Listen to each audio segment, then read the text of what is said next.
Welcome back to another episode of Paranormal Bad Bitches.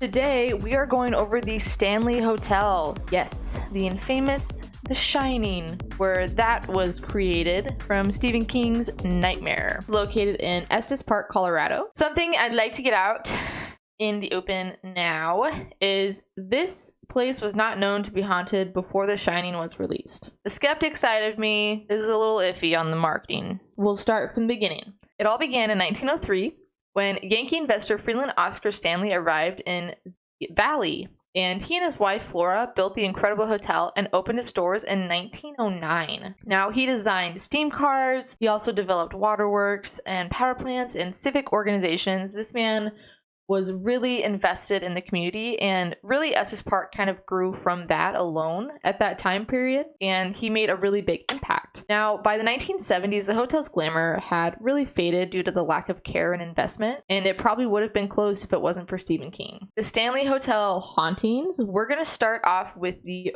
4th floor. Now, in room 401, the closet doors open by themselves. In 407, it feels like someone sits on the bed with you at night.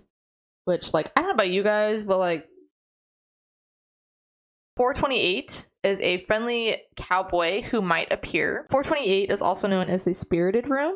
You can get a lot of responses on the spirit box or the Estes method, which I prefer just because I like it. But I also like spirit box sessions because they're a little bit easier to decipher once you're at home editing them. Now, you can also hear noises throughout the room. Now, you can hear the sound of children running and laughing on the 4th floor hallway. You can hear footsteps above you, but this is the highest floor of the hotel, so there should be no reason to hear footsteps above you. And there is really no stories in these rooms to explain the occurrences happening.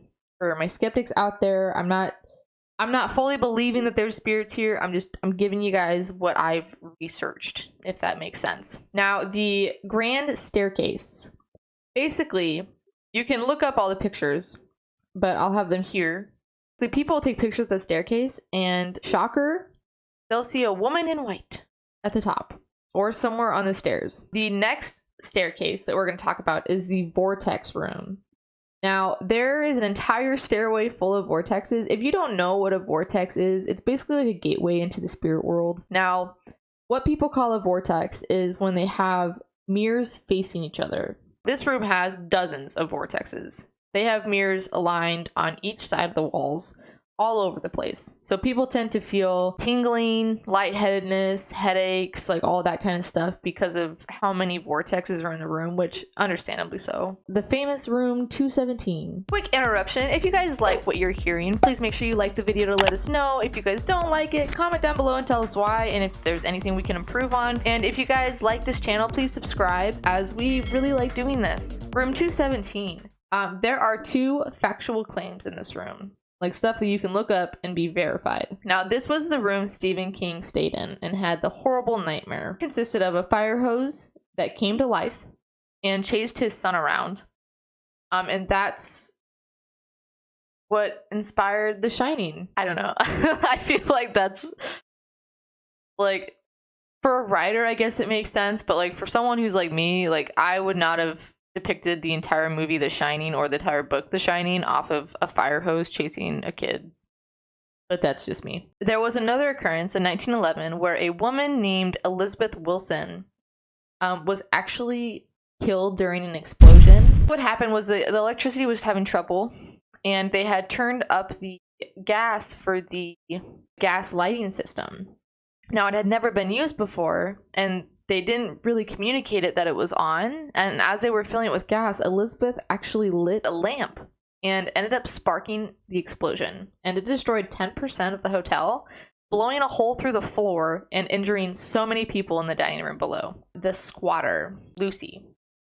There was a little girl named Lucy who was squatting in the basement of the concert hall, and she was later kicked out because she didn't live there. You know, staff kicked her out because they found her, but it was below 0. She ended up freezing to death. The concert hall, there's a mirror, and if you take a picture in the mirror with the flash on, you're almost guaranteed to see oddities behind you. In the concert hall, a guy named Paul, who was an old worker, died from a heart attack, and many people who visit the concert hall area usually have chest pains. So my conclusion for the Stanley Hotel, I don't know. I'd have to go check it out for myself because I've seen all the videos. I've, did all my research. But because there's so little to actually validate, all of the hauntings there, and there's no like more than like one traumatic event, it's hard for me, well, I guess two of Lucy. But it's hard for me to just jump out and say it's haunted, especially when the Shining was released. It could have been like a marketing tool for, the Stanley. So we're going to eventually go here, and hopefully we'll get to experience some of this or debunk it. On June 26th, we will be releasing our video of the Sallie House. So make sure you guys are here for that because I'm terrified.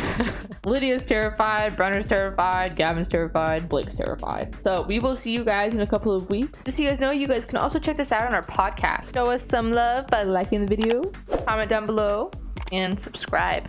And we will see you guys in a couple of weeks. Peace.